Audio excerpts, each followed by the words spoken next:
Varicose veins కి సరైన చికిత్స కోసం సంప్రదించండి ఎవిస్ హాస్పిటల్. అమ్మ నమస్తే. నమస్తే అమ్మా. అమ్మా, సాధారణంగా మంత్రం జపిస్తే మంచి ఫలితాలు ఉంటాయని చెప్తూ ఉంటారు. కానీ మరి అందరూ మంత్రాలతో జపించలేకపోతారు. కొంతమంది మాత్రమే ఉచ్చారణ కానీ లేకపోతే ఆ జపించే విధానం కానీ తెలుసుంటుంది. అవునమ్మా. ఎలాంటి ఫలితాలు ఉంటాయమ్మా? అంటే ప్రతి ఒక్కరూ నేర్చుకోవాల్సిన అవసరం ఉందా?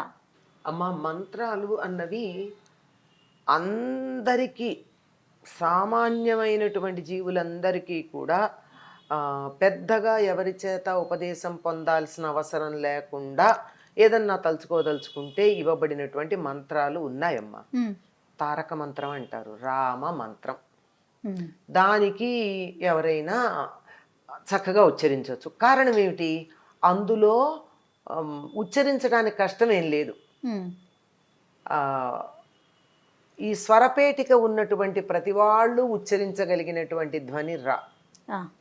అందుకే మిగిలిన అక్షరాలన్నిటిని అకారం, ఇకారం, మకారం, టకారం అంటారు, కానీ రాని మాత్రం రకారం అనరు, రేఫ అంటారు. దానంతటది ఈ స్వరపేటిక స్పందిస్తే వచ్చేటటువంటి మౌలికమైనటువంటి ధ్వని అది. అంచేత రా ఉంది.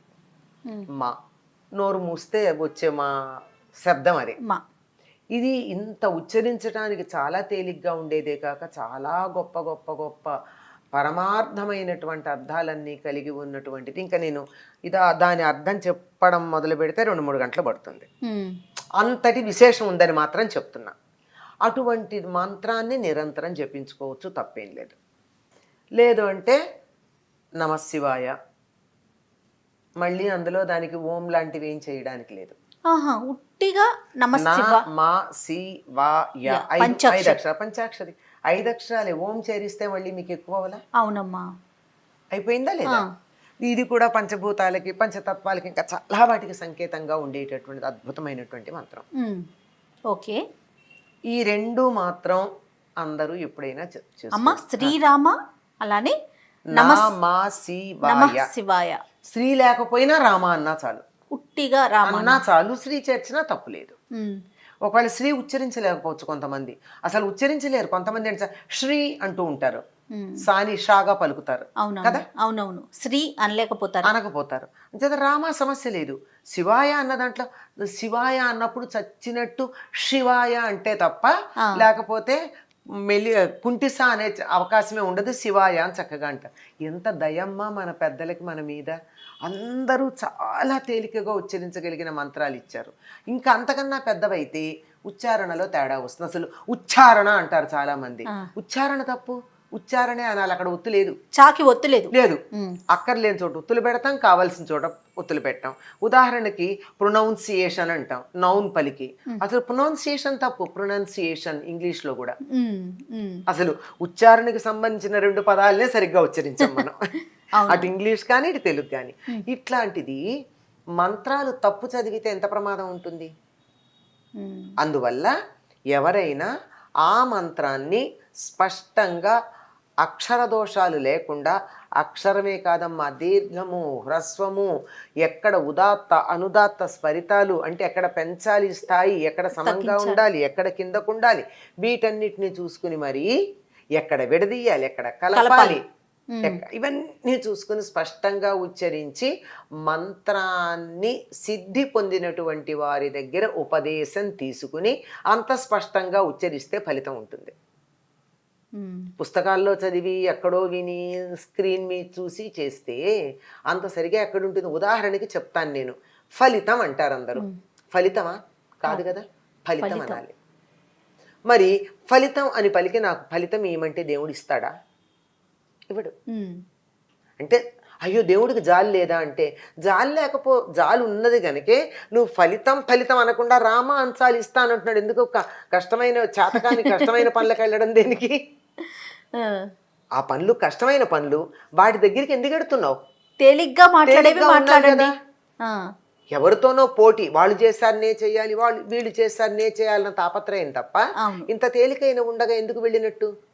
అందువల్ల అంత స్పష్టంగా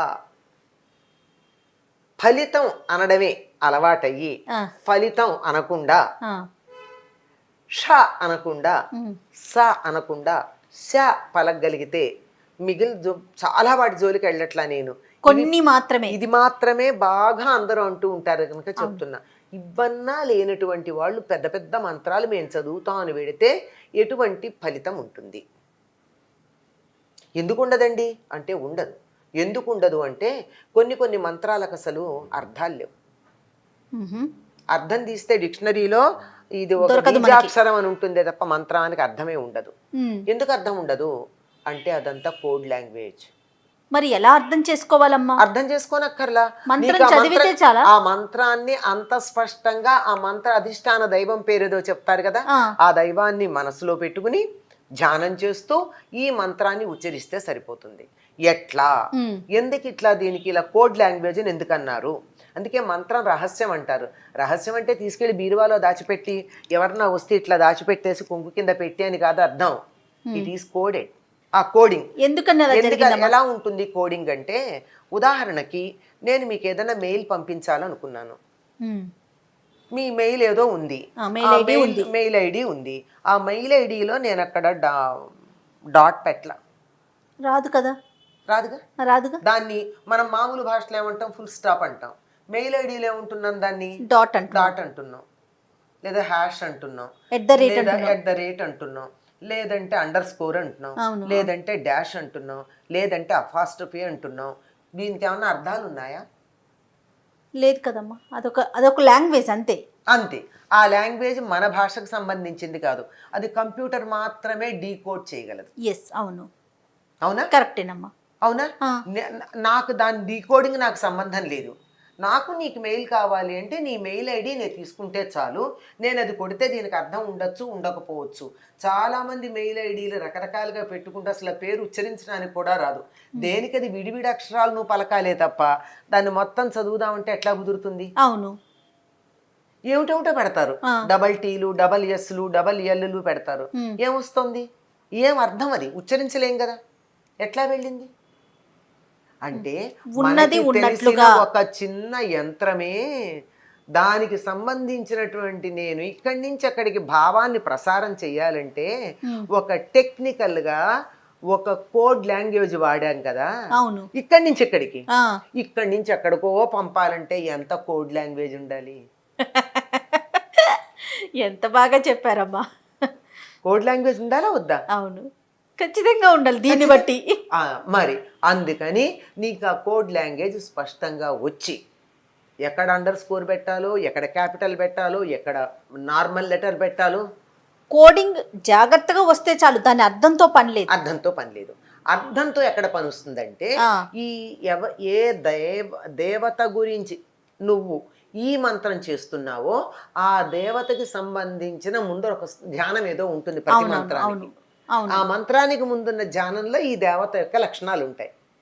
దానికి అర్థం తెలుసుకుని ఈ మంత్రం జపించేటప్పుడు ఆ దైవాన్ని తలుచుకుని మనసులో నిలబెట్టుకుని ఈ మంత్రం చేస్తే ఫలితం ఉంటుంది. నేను ఇన్ని చేశానండి ఫలితం లేదు అంటే నువ్వు ఉచ్చారణలో ఎక్కడ దోషం చేసావో.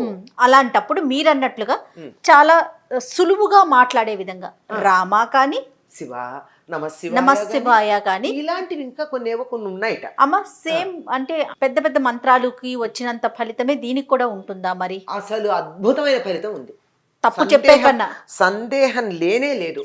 రామ మంత్రానికి ఉన్నంత ఫలితం మరి దేనికి లేదా. ఇందాక చెప్పాక దాని గురించి మాట్లాడాలంటే 2-3 గంటలు. అంత గొప్పది అది. శివుడు పార్వతికి ఉపదేశం చేసినటువంటి మంత్రం. ఆ మంత్రానికి తారక మంత్రం అని పేరు. తారకం అంటే తరింప చేసేది. ఈ సంసార సముద్రం నుంచి మనని దాటి మోక్షం ఇవ్వగలిగినటువంటిది. విష్ణు సహస్రనామం చదివినంత ఫలితం వచ్చేది. అబ్బా, కేన ఉపాయేన అని అడుగుతుంది పార్వతీదేవి. అందరూ సహస్రనామం చదవలేరు, ఏం చెయ్యాలి అంటే ఏమని చెప్తారు అప్పుడు? శ్రీరామ రామ రామేతి రమే రామే మనోరమే. మనోరమే అంటే శివుడికి భార్య, ఆయన మనసుకు సంతోషం కలిగించే ఓ పార్వతి అని చెప్తున్నాడు అనమాట ఆయన. సహస్రనామ తత్తుల్యం రామనామం అని చెప్తాడు. మరి అటువంటి ఒక్క మంత్రం ఇంత సులువుగా మన మీద దయతో, మన మీద అపారమైనటువంటి కరుణతో, ప్రేమతో మనకి ఇవన్నీ అందిస్తే కష్టమైన దాన్ని కడతారు ఏంటమ్మా? ఇప్పటికే మీరు అర్థం కాదు. అన్నట్లుగా వేరే వాళ్ళు చేసేస్తున్నారు, నేను ఇది చేయలేకపోతున్నాను. రజోగుణం, తమో గుణం, అది. ఇవి బాగా వ్యాప్తి చెంది ఉన్నాయి. సాత్వికంగా ఉంటే ఇది చాలమ్మా. సాత్వికతని అలవాటు చేసుకోవాలమ్మా. మీరు అన్నట్లు మంత్రాల దగ్గర నుంచి, దేవుడి దగ్గర నుంచి, తినే ఆహారం దగ్గర నుంచి మరీ ముఖ్యంగా అక్కడి నుంచే వస్తుంది అంతా. ఇది soft, sweet, happy, light. Light అంటే 2 రకాలు, తేలిక, వెలుగు. ఎస్, అలా ఉండాలి. తప్పకుండా అమ్మా, తప్పకుండా. ఖచ్చితంగా ప్రతి ఒక్కరూ అనుసరించాలి, అవలంబించాలి కూడా. ఏదన్నా ఒక ప్రత్యేకమైన ఫలితం కోసం చాలా కష్టమైనటువంటి క్లిష్టమైనటువంటిది, ఏ దేశం కోసమో, రాజ్యం కోసమో, ప్రపంచం కోసమో, లేదా ఇప్పుడు ఉన్నటువంటి పాండమిక్ పోవడానికో ఏదన్నా చేయాలంటే తత్సంబంధమైన ప్రత్యేకమైన ఉంటాయి. వాటిని బాగా తెలిసినటువంటి వాళ్ళ దగ్గర, గురువుల దగ్గర గురువుల దగ్గర తెలుసుకోవాలి. అద్భుతం. నమస్తే అమ్మా. నమస్తే అమ్మ.